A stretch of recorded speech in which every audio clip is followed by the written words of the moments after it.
Welcome to Secret Story. It was still dark, so the only light was from the night light over the stove. The slight glow of the kitchen clock allowed me to watch the sweep hand slowly tick by each number as time slipped by. I had been watching it for some time, almost hypnotized by its motion. It was just after 6:30 a.m. Sunday morning. I am not sure how long I had been sitting here, several hours now, but if it is a tell, the fresh bottle of scotch I had opened was almost empty now, so it had been a long time that I was not supposed to be home tonight. Instead, I should have been out of town for one more night.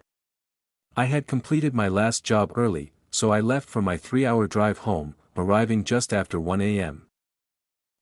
I noticed a service truck parked in front of our house as I arrived.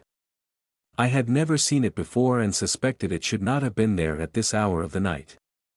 I thought it was suspicious, so I parked outside the garage, not wanting the door to open to alarm or upset anything happening inside. That I entered the house through the garage door and slipped off my shoes. I walked into the kitchen, stopped, and listened. It was silent. In the low light from over the stove, I saw a workman's metal job order pad lying on the counter, with a hat and a pair of work boots on the floor next to the kitchen island.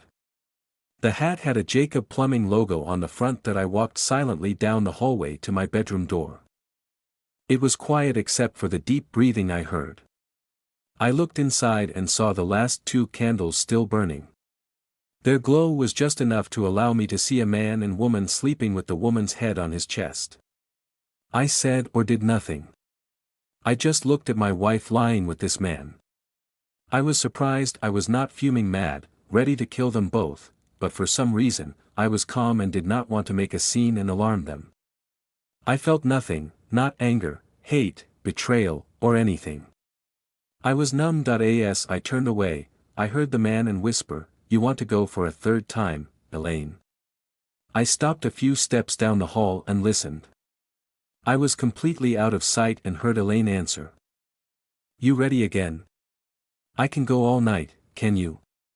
Followed by, Elaine's words. Shocked, May quietly walked back down the hall to the kitchen. I pulled down the new bottle of cheap scotch I had bought last week. I poured a glass and downed it, then poured another. I walked to the breakfast nook on the other side of the room. I sat the scotch bottle and my glass on the table. I walked into the garage to my workshop and opened my gun safe. I took out my 9mm Glock and 2 clips of rounds. One clip was loaded with live rounds that would destroy anybody they penetrated, offering no chance of survival. The second clip was loaded with rubber bullets I used to shoot deer and geese in my yard that I want to scare off but not kill. The rubber bullets will hurt badly and paralyze the victim in pain for a time, but that is all. That I walked back inside and slid into the corner of the breakfast nook hidden by the dark. I placed the empty Glock on the table and placed the 2 clips beside it, not sure which of them I would be using, if any of them. I was prepared to wait till morning when the fun would begin. The man seemed to have excellent stamina, which I possess as well. All the while I was listening, I was thinking about other things. Not focused on what the couple was doing or that my wife was in our bed cheating on me. That crossed my mind, but I must have been numb to it at the moment. I heard the familiar sound of bare feet shuffling down the hall. Then, my wife entered the room. She was wearing a cotton work shirt with a logo over the pocket. It was flaring open as it was unbuttoned down the front. It was too big for her and was neither mine nor one I had ever seen. It must have been his. It was still dark, but the morning was dawning, so some light was coming in through the windows.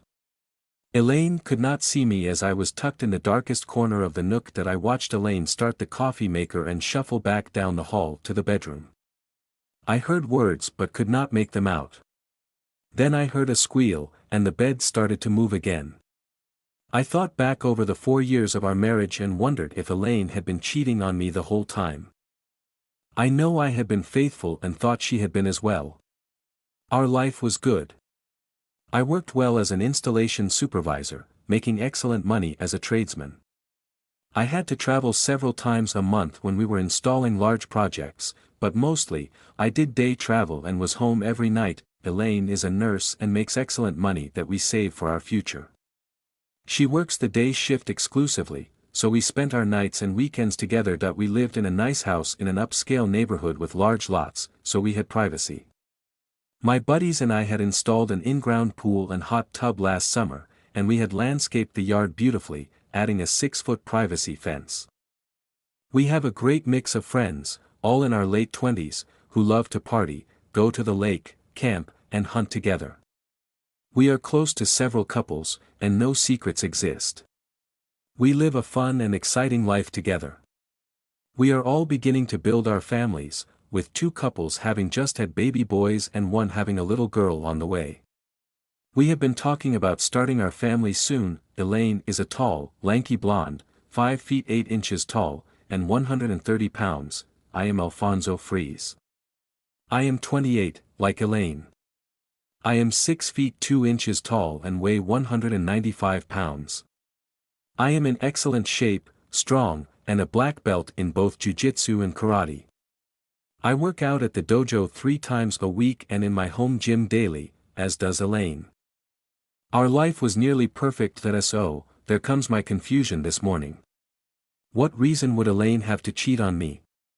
We were perfect for each other, and there were no complaints from either of us. It was quiet again for a while. I guess they had finished and may have worn each other out. I hoped that was the case. I would get less resistance when I took control in a few minutes. In this case, this man had inserted himself into my marriage, possibly destroying it, so he had become my mortal enemy. We will see what his disposition will ultimately be. I heard bare footsteps once again, and Elaine entered the room. She was wearing a thin robe I had bought her for Christmas. She went to the cabinet for 2 coffee cups. She set them on the island and poured 2 cups of coffee. She went to the pantry and brought out some breakfast biscuits. She placed them on a plate beside the coffee cups. The light from outside was filtering in, making the room brighter. I will be visible very soon. Just then, the man shuffled into the room. He grabbed Elaine and kissed her. My stomach churned as bile rose in my throat, and I wanted to vomit. Them both. It was time that I quietly picked up my Glock and rammed the rubber bullet clip in place, cocked it, and quickly shot both coffee cups, shattering them and sending hot coffee flying all over the 2 cheaters standing there. The loud reports from my Glock, the shattering of the cups, and the splashing of the hot coffee shocked both. There were screams.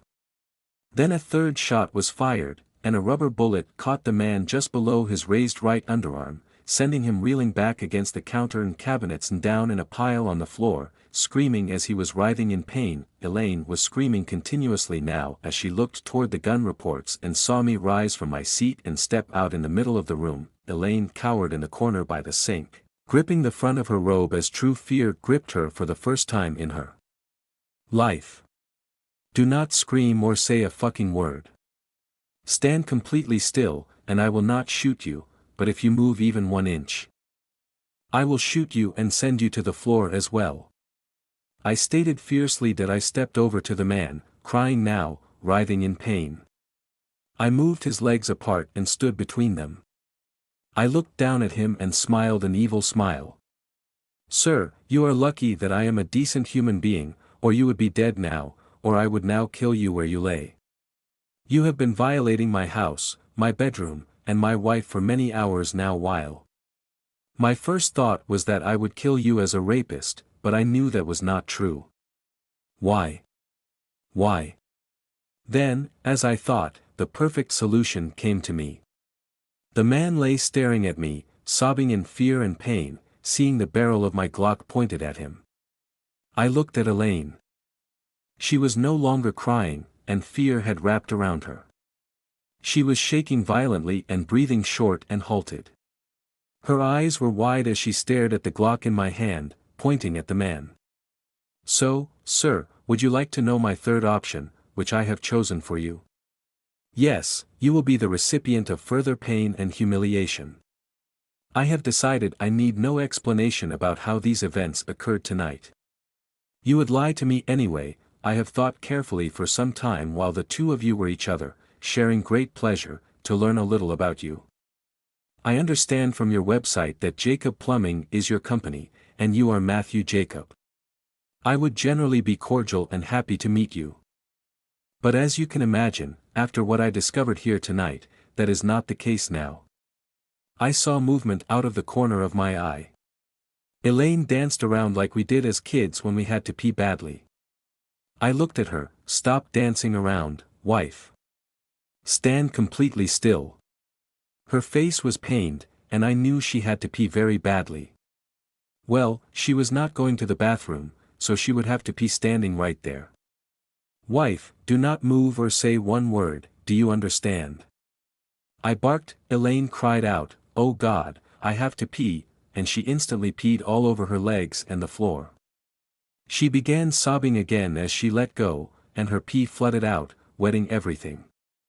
I watched her, as did Matthew.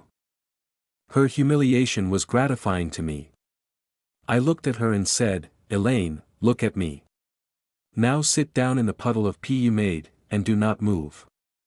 A horrified look came across her face.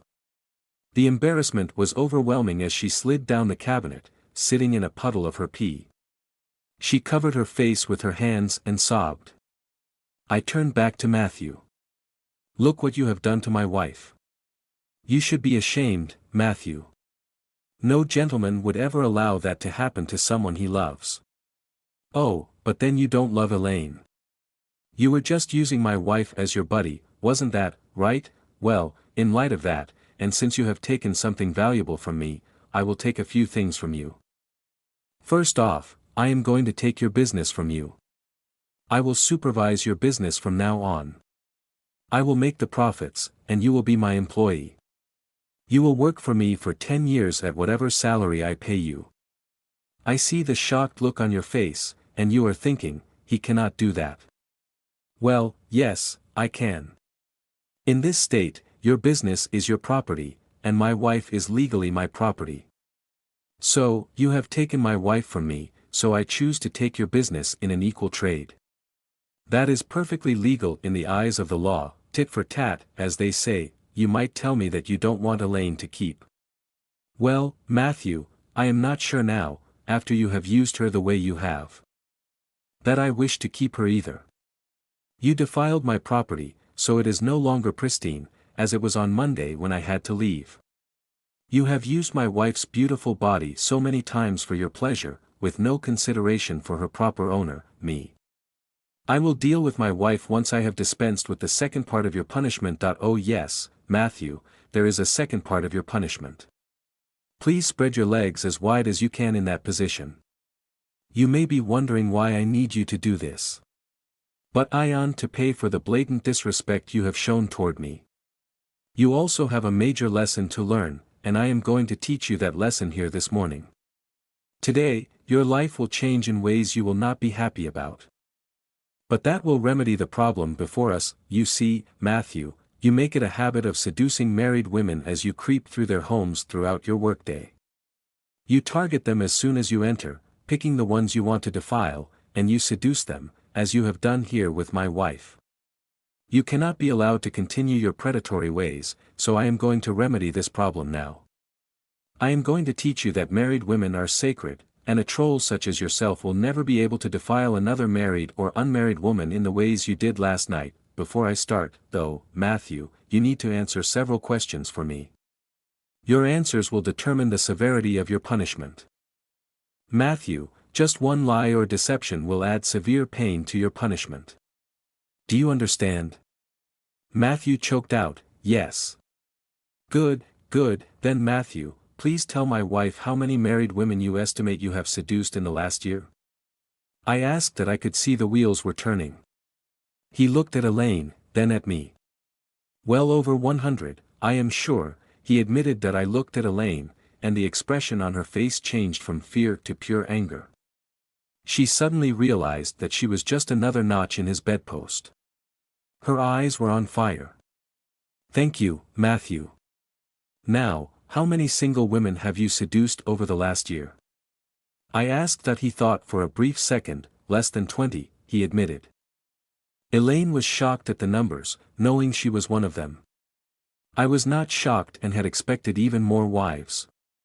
This man was a predator. He preyed on married women, not caring what happened to their marriages or any of the aftermath of his actions. That made what would happen to Matthew even more important to me. So, Matthew, is it fair to say you prey on married women because they are easy marks?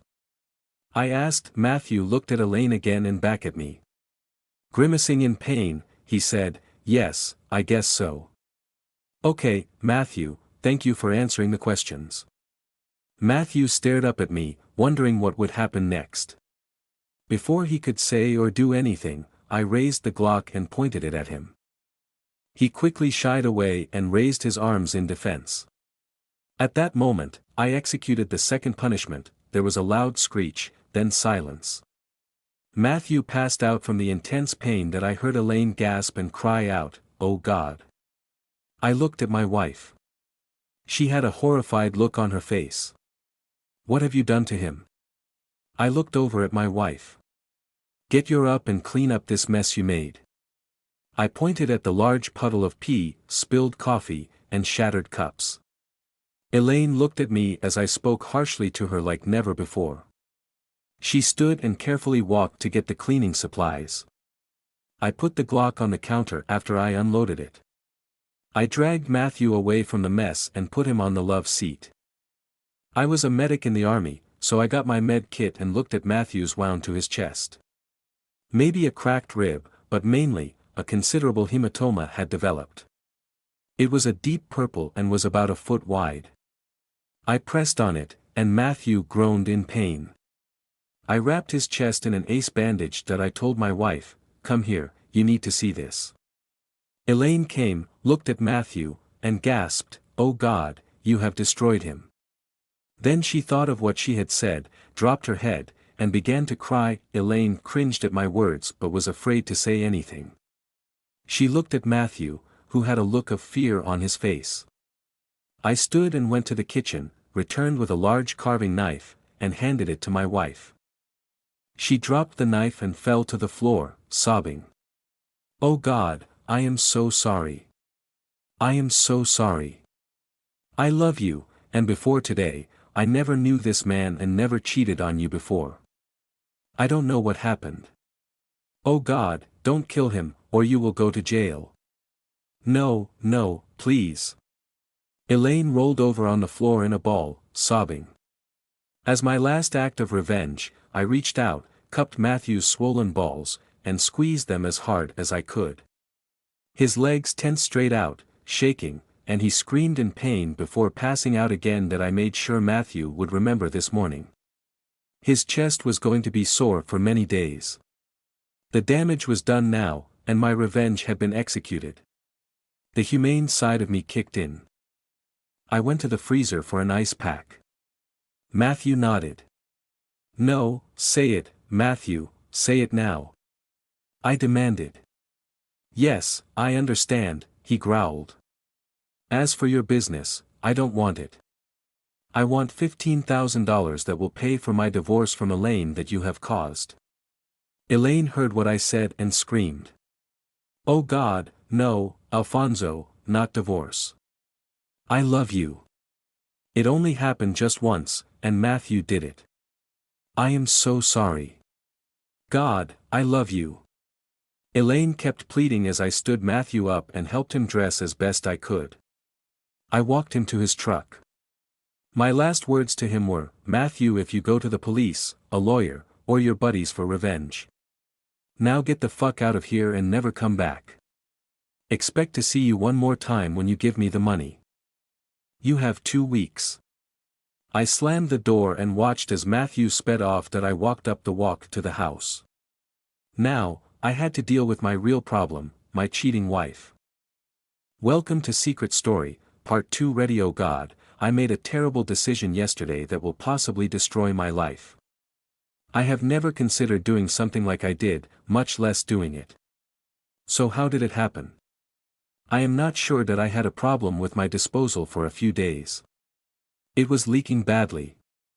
Alfonso usually would take care of these things, but he was out of town. I called a plumber I had never used before, but a friend recommended him. She said he was excellent in every way. I only thought about what she said once he got to my house and did the work. He had asked me to assist if he needed to have the water turned on or off while he was up under the sink. I looked away, but it was like it was magnetic. And I kept looking at it, and it grew bigger that I was talking to Matthew as he worked.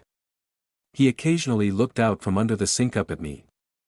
I saw a small smile form once as he looked at me, then ducked back under the sink that I looked at my clothes and realized that my shorts were baggy with wide legs, making it easy for Matthew to look up. I suddenly had a pang of guilt rush through me. I quickly ran to my bedroom. Matthew appeared at the door. "Miss, is there a problem?" he asked as he stepped into the bedroom, walking towards me. I froze, and he looked at me, took me in his arms, and kissed me softly. I instantly melted. He kissed me again, then stepped back, looking at me. "Is there something else I can help you with? It looks like you have lost your shorts." He smiled. I couldn't move. He teased as he dropped them back in the drawer and pushed the drawer closed. As I looked at Matthew, my breathing became labored. Something about him began to have a powerful effect on me, and my body began to tremble. I had not felt like this since the early days with Alfonso. I would not be able to stop myself. Matthew could do anything he wanted to me, and right this minute, I wanted him to do it all. Matthew stepped close to me again. Our eyes were locked in pure lust. I knew I was about to betray my husband, but I was now under Matthew's control and could not stop what was about to happen, nor did I really want to. He dropped the shirt on the floor and waited for my move. He had done everything so far, but now it was my turn. The control had just shifted from Matthew to me.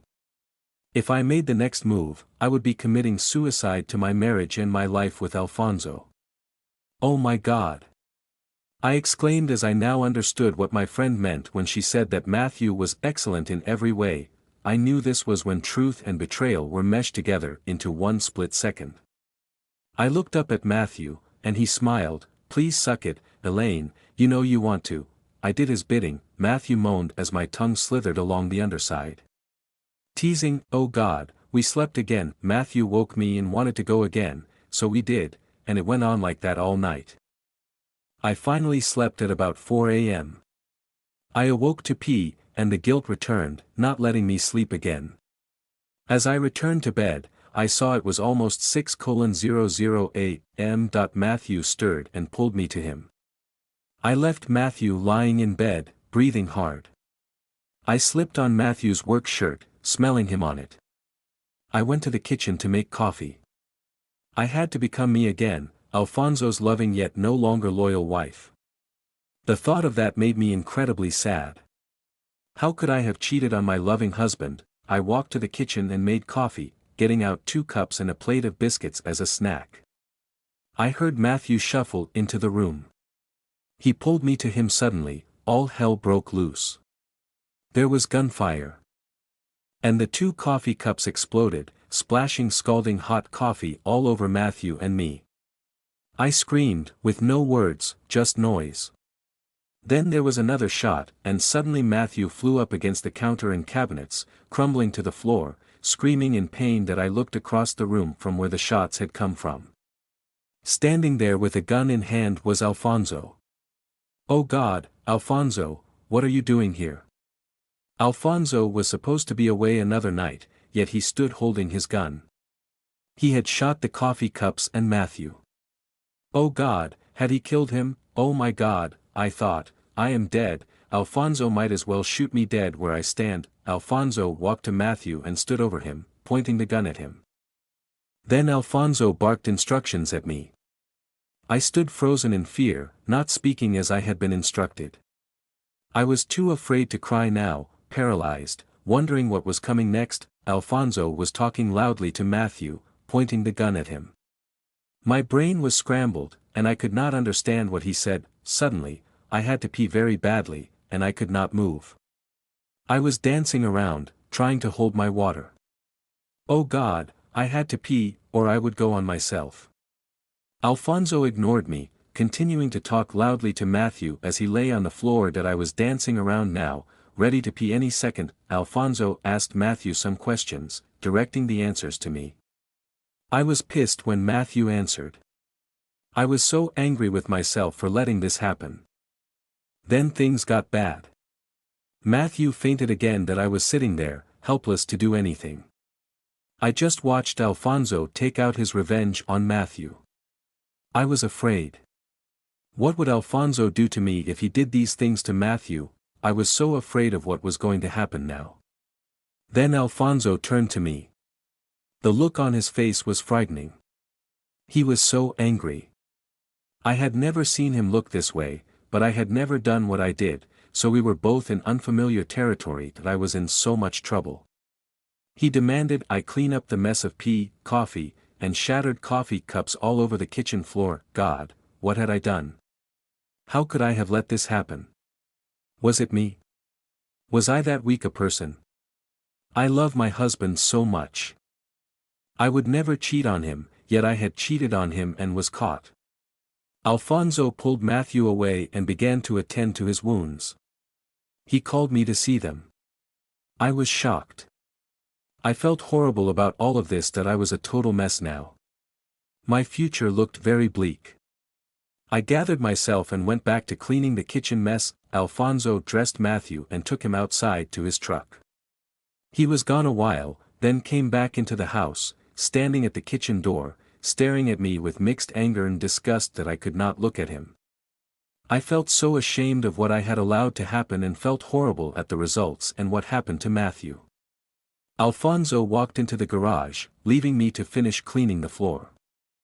Once finished, cleaning all of Matthew out of me, I prayed that Alfonso would talk to me and let me try to explain how it started. I knew that would not fix this mess I had created, but I had to try.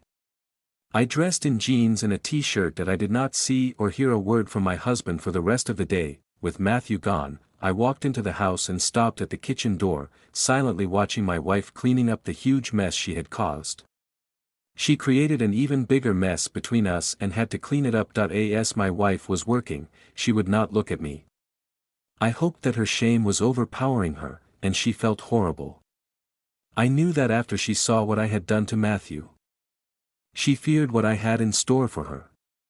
I wanted that fear to fester inside her, driving her crazy. I would never physically harm her in any way. Matthew also got what he deserved, and my wife will, but psychologically. It might be a few days before I speak to her again, and her not knowing her fate would worry her. I said nothing or made no move toward her in any way. It was like she was invisible to me. I walked out to my workshop. I cleaned my Glock before returning it securely to my gun safe. I opened the garage door and pulled my truck inside. I took out my laptop and other cases, sitting them at the kitchen door. I had yet to decide whether to stay or leave for a day or two.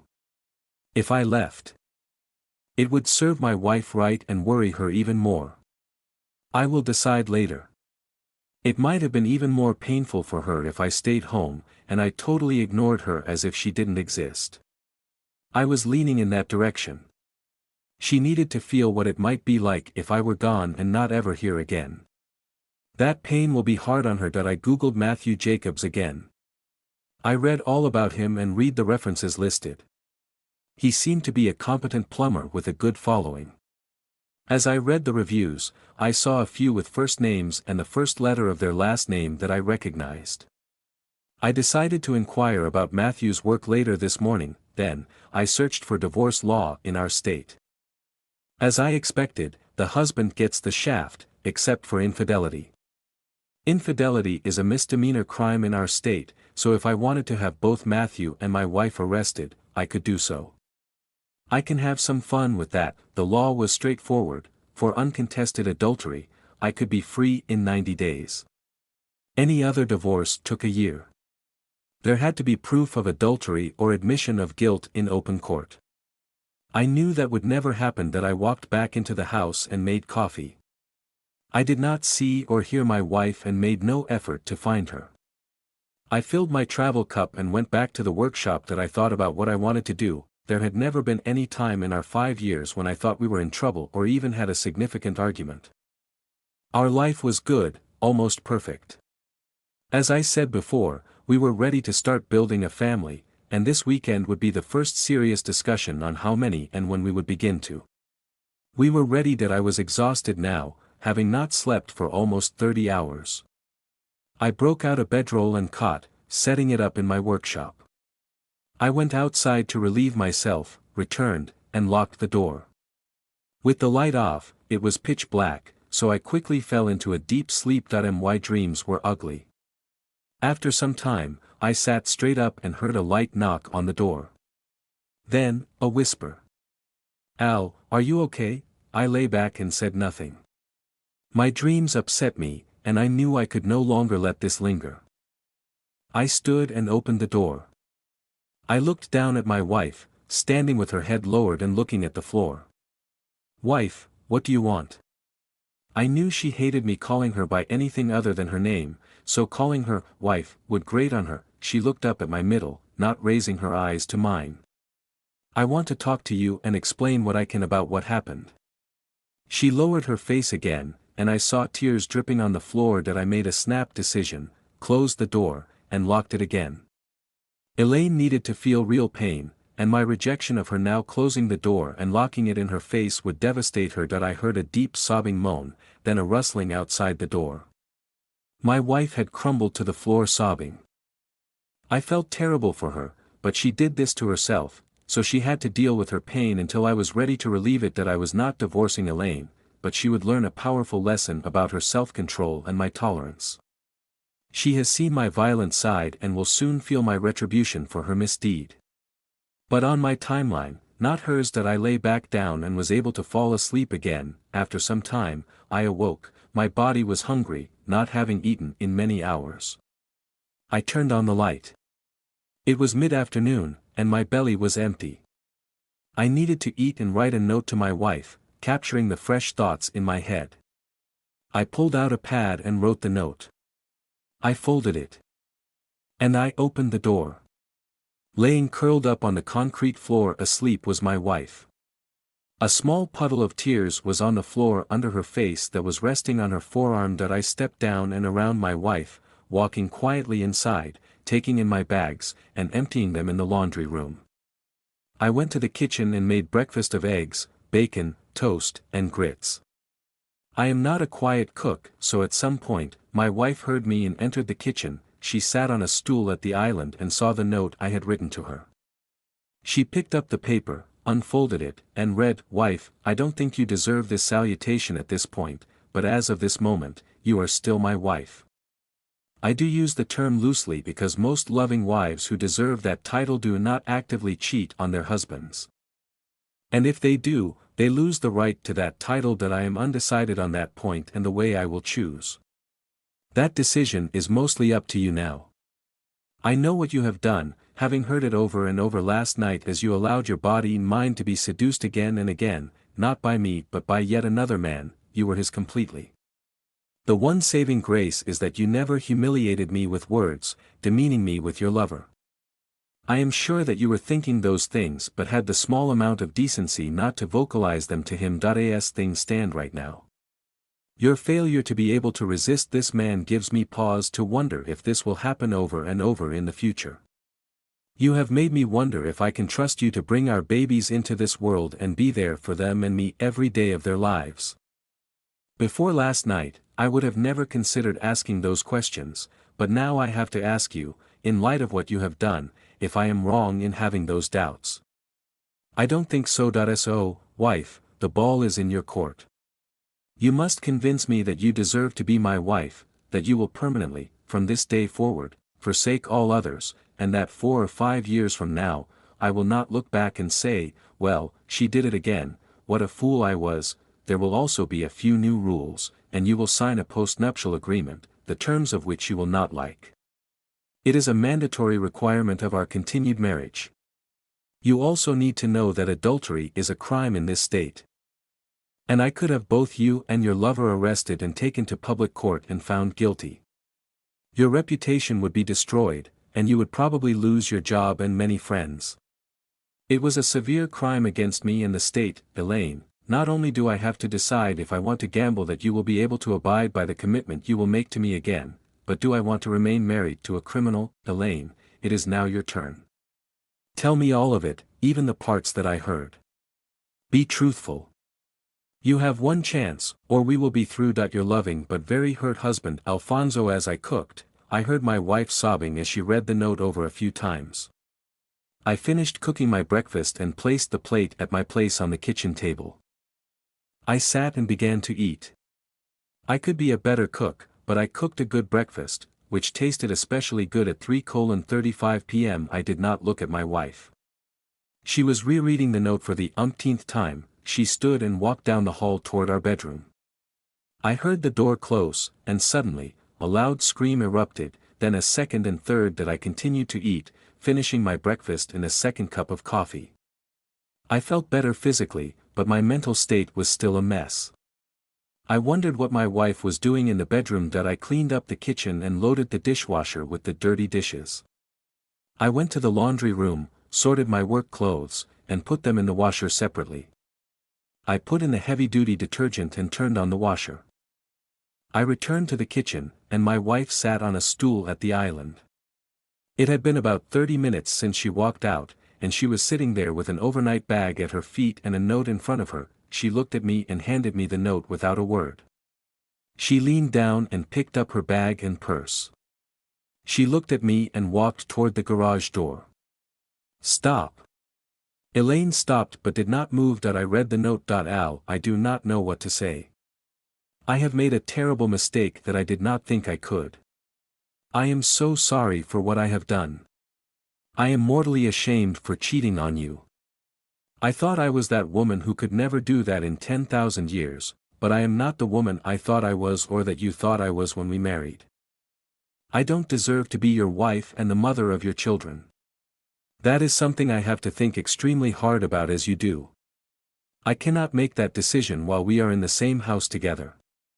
I must seek silence and meditation to sort through finding the woman I am now and the woman I want to be in the future. It is strictly about who I am and whether I belong married to you. I have to be able to look at myself in the mirror every day and say honestly, yes, I deserve to be your wife, and yes, I can abide by the commitments that we have made to each other that I have now violated. To that end, I will be leaving now for some time to sort out who I am and whether I am worthy of being your wife. I know you are the man I want. I have known that since we first met, but in light of yesterday and last night, I have to understand how and why that happened and if it is what I want or if you and our babies are what I want. Give me time, Al, give me time. I will be at my mother's if you want to talk to me, but I will not be ready for a few days. I am so sorry for what I have done.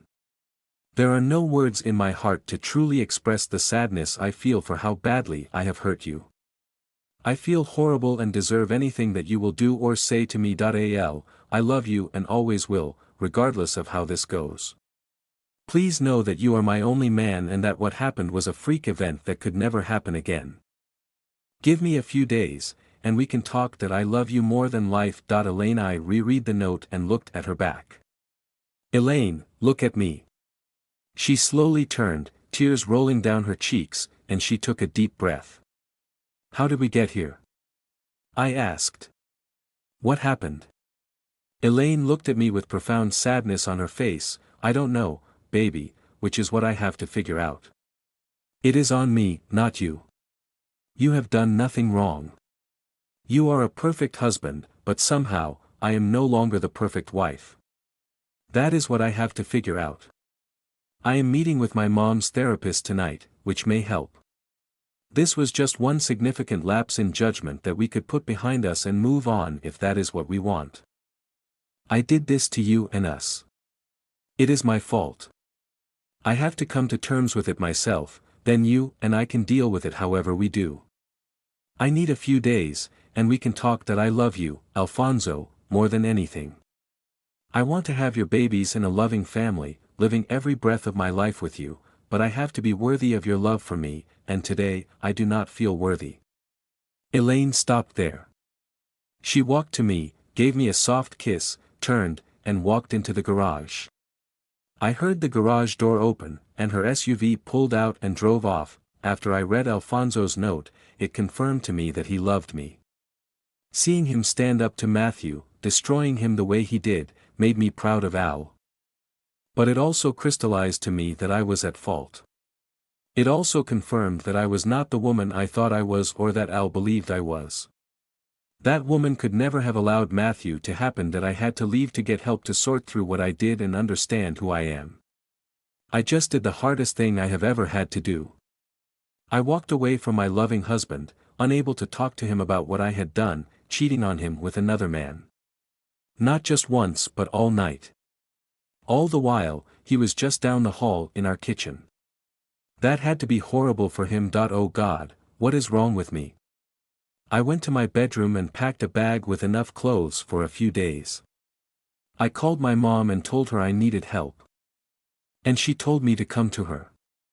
I told her I needed to see Dr. Wilson and asked if she could call her for me. I stripped the bed of the stained sheets.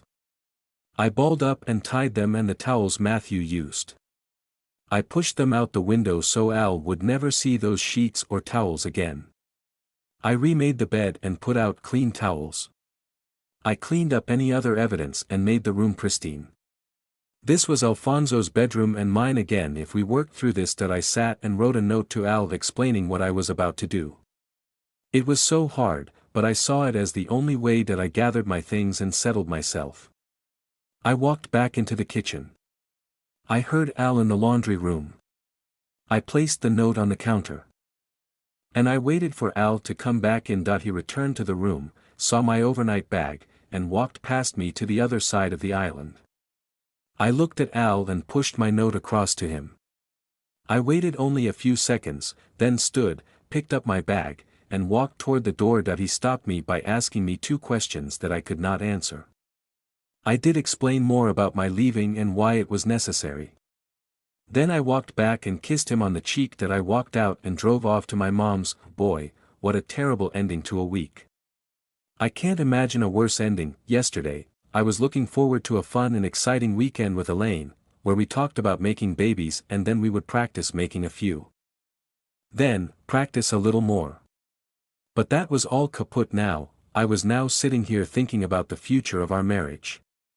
My life and our lives are up in the air, all because of a plumber, Matthew Jacob. I pulled out the list of 4 names I recognized.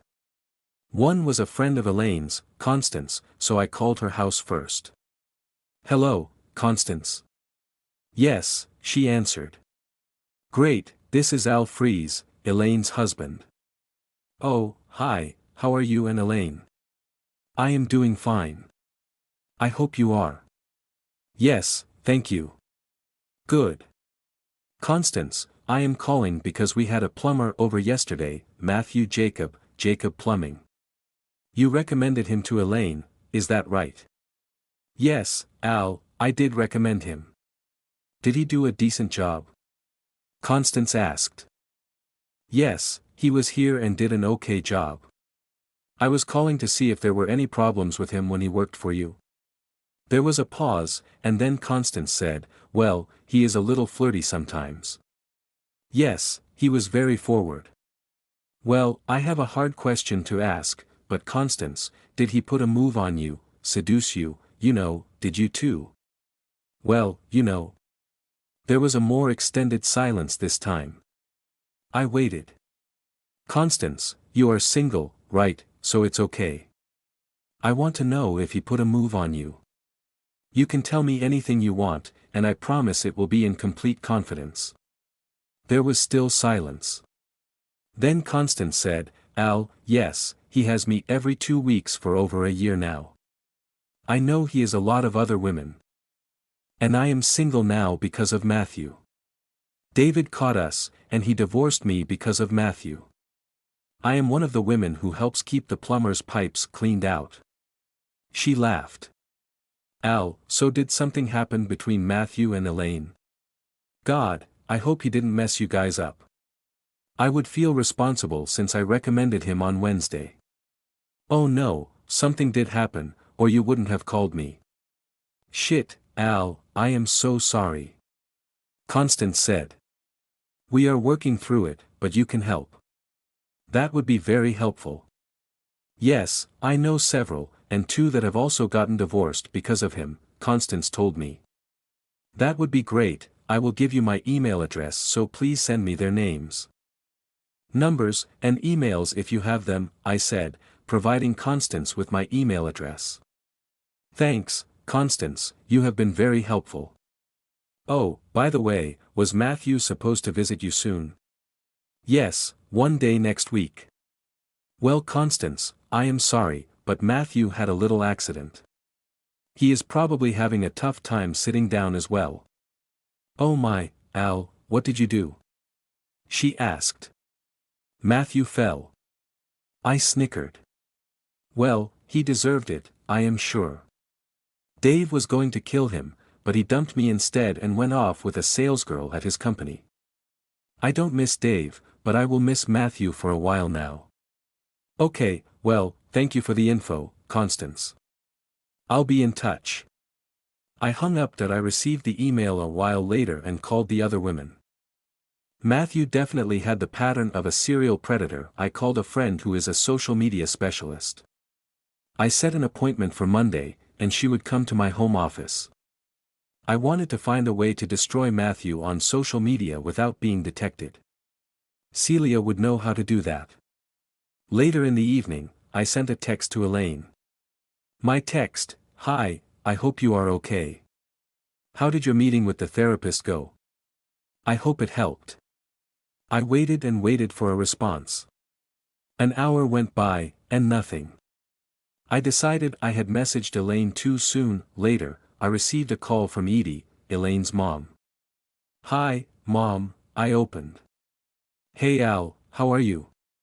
It's tough, Mom. I never thought I would have this kind of problem. I was shocked when Elaine told me the whole story. I couldn't believe my little girl could be so stupid. Edie said. Yes, Edie, but this man is a serial predator who has finally met his match. Elaine may not have been able to resist him in any situation. I have spoken with several other women that he has seduced, and several of them are divorced because of him. It is more about him than about them. I don't want Elaine to be too hard on herself. I hope your therapist can show her that. Elaine is not Lily White in this mess, but it was all about Matthew from the start. She could not stop him, he owned her. Al, Elaine is devastated. She thinks that she has let you down and hurt you so badly that she doesn't deserve to be your wife. She seemed a little more upbeat after her first meeting with Dr. Wilson. It went well. She is seeing her again tomorrow afternoon. Edie explained that I thanked Edie for her call and update. I wanted to give Elaine time to figure herself out, and then we would work on ourselves. That I was hungry again, so I dressed and went to the gin mill down the road. They have a good chef there who makes a great pork chop dinner. Once I had eaten and had a few drinks, I relaxed, so I drove around for a while, letting the cool air blow on my face and clearing my head that I needed to sleep again, so I went home. I showered and crawled between the clean sheets Elaine had put on the bed. She was trying, I knew that. I love her so much and need her to be okay. I pray that she will be as I lay between the sheets. I realized how lonely I was. I turned on my side and pulled Elaine's pillow to me, smelling her scent, lingering with the freshness. It helped me relax so I could finally fall asleep. Sometimes, like now, exhaustion can be a friend. As sleep overtook me, I thought, tomorrow is another day. I had a fitful night. My mom helped me get to sleep. She held me, and we talked about life and how things always work out for the best. She reconfirmed what Dr. Wilson had said: we all make mistakes. Some of them are mistakes we make consciously, and some are mistakes we make that are made subconsciously and are heavily influenced by others. When we realize what we have done and its impact, we react by either accepting what we have done and the ramifications of the mistake, or we may decide to blow it off, not caring about the effect the mistake has on everyone involved. The third thing that can happen is we become so devastated by the mistake and the fact that we could have ever been involved that we cannot recover, which ruins our life. My mistake has driven me into a depressed state as I have become devastated, doubting my self-worth and me as my husband's wife. Dr. Wilson was able to help me understand that it was not a moral weakness or character flaw that allowed me to participate but more of the natural animal chemistry that happened. She explained that it was the perfect scenario. It was perpetrated by a man who came into my home and violated my body because he wanted to. I thought about the doctor's assessment, which made sense to me. My husband has always been able to satisfy my needs, but he was away, and an unknown predator was allowed inside my house. The doctor had me think back over my short adult life, asking if, since Alfonso and I got together or before, I had ever had feelings with anyone similar to those I had with Matthew. No, never before had I been in a situation like yesterday. Yes, I had been with other men before Al, and I was attracted to many men, but I never felt the animal magnetism, the pull. And the power I felt from Matthew. As I had explained to Dr. Wilson, when Matthews and my body meshed together, it was like we were one. I sighed as I lay there. My session with Dr. Wilson today will be the answer. I was feeling better and thought it was time to message Afonso. My text, "Good morning, my sweet baby. I want to say I am so sorry for what has happened, but at the same time, I am also glad that it happened. I know that may sound strange, but I think I can explain it to you so that it makes sense. I hope your sleep was as good as mine was. The doctor helped me greatly, and my session with her today will give me the answers and work steps needed for our future." Yes, I said our future. Assuming that you want us to have a future. I love you, Alfonso Freeze, and want to make many little freezes with you. Have a good day and be ready for me when I come home to you tonight. I will shower you with love and kisses and reward you much more. See you later, my love. I lay back, wondering what Al's response is or if there will be one. There was a light knock on the door, and my mom opened the door a crack, looking in. I glanced at my phone. It was 7:24 a.m. "Good morning, sweetie. May I come in?" Mom whispered. "Sure," and Mom entered with 2 cups of coffee. God, I love her so much. I didn't cover up, I just moved up, leaning against the headboard that I looked at my mom. God. Dad was the love of Mom's life, as Alfonso is for me. When Dad died, Mom was devastated, as we all were. Still, she was a resilient woman and took over running his insurance agency, buried herself into it, and made it an even more successful business. With the legal settlement, she was set for life financially, so with most of the money, Mom set up a charitable trust to help families and children, the victims of drunk drivers. Mom cuddled up to me with a smile. I sipped my coffee. Yes, this is the new me.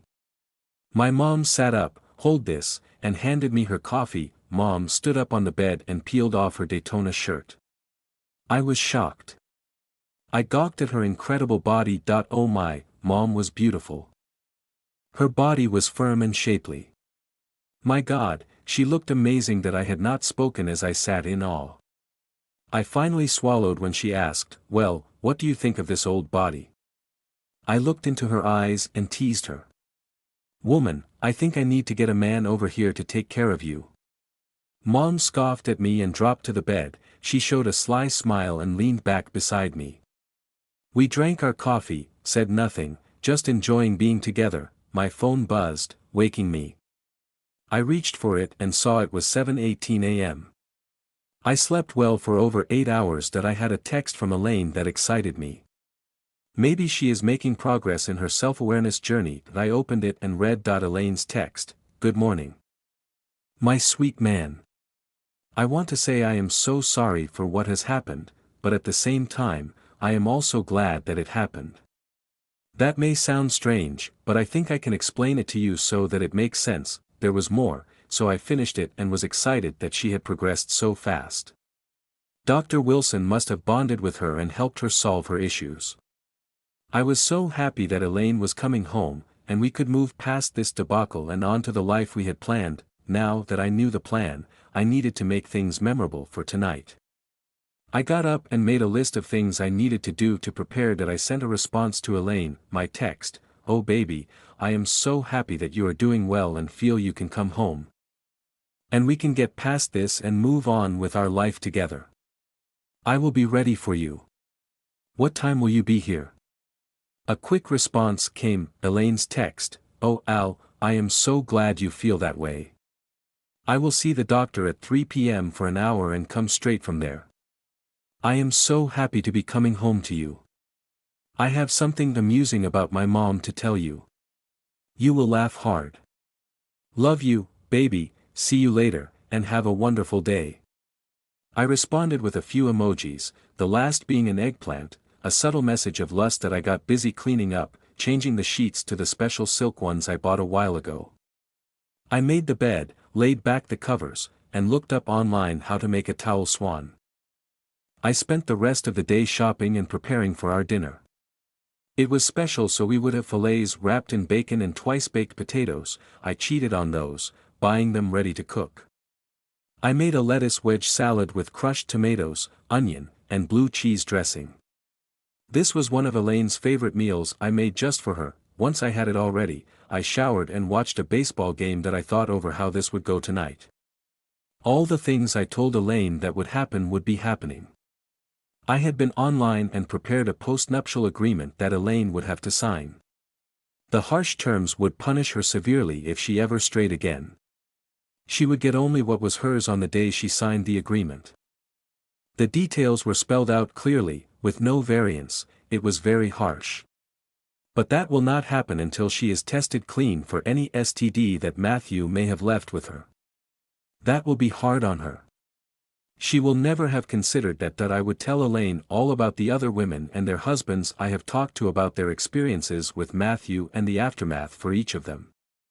Their stories were sad, and the same could have quickly happened to Elaine and me. Though tonight would be a homecoming, it would not be happy. There would be plenty of discussion on what and why this had happened. I need to hear the doctor's words and Elaine's realization. There would be pain and, hopefully, resolution with happiness. The clock on the TV read 4:20 p.m., so Elaine should be home soon. My pulse sped up in anticipation. This was the most crucial night in the rest of our lives, and it had to go right. My day with Mom was strange. Suddenly, we were like roommates, not mother and daughter. She started to tell me everything, but I was unsure I wanted to hear it. Then Eldred came along, and she had to tell me all. She told me that the rumors were true. At least in Eldred's case, black men are very well endowed and know how to use what God gave them. So, we agreed she could have all the fun she wanted with Eldred, but I didn't want to hear about any of it. I wished her well and told her she could bring him for family holidays if she wanted to. I also told her that there would be no public displays of affection when they were around the family. Mom was okay with that, understanding how we all felt about Dad. That I packed my few things and left for Dr. Wilson's appointment. I was excited to get through it and get home to Alfonso. I needed him so badly. My appointment with the doctor went well, but she pointed out a few things I had not anticipated. She brought up STDs for the first time. It was not something I had even thought about. She gave me the name of a clinic down the street that did testing so I could go there for the tests. Of the stupid mistake I made. Oh my God, I had never considered these things, but everyone was severe and could be a problem. As Al said, it was clear that my mistake had many ramifications. It wasn't just going to go away. That we discussed many other things and set up a schedule of weekly appointments for the next 2 months. I also set up 2 appointments for Alfonso to help him clear his head. That I left and headed home, hoping that this night would be the beginning of our continued life together. As I turned the corner onto our street, I was shocked. I saw Matthew's truck parked up the street from our house. There were 4 other trucks there as well. 5 men were standing on the side of the road. They all had clubs in their hands. I drove right past them and down around the corner. I stopped and called Alfonso. "Hello, Elaine." "Al, get your guns out. They are coming after you, baby." I almost screamed. "Okay, I will be ready." I thought this could happen. "Elaine, listen to me. Call Jason and Edwin. Tell them to get over here immediately and come in through the back. Then, wait until something happens and call the police. Whatever you do, stay away from here, and do not let Matthew see you. Do you understand? Now hang up and call the guys. They will know what to do. I love you. It will be okay." Call them now. I hung up, called the guys, and moved my car back so I could see any movement and my heart was racing.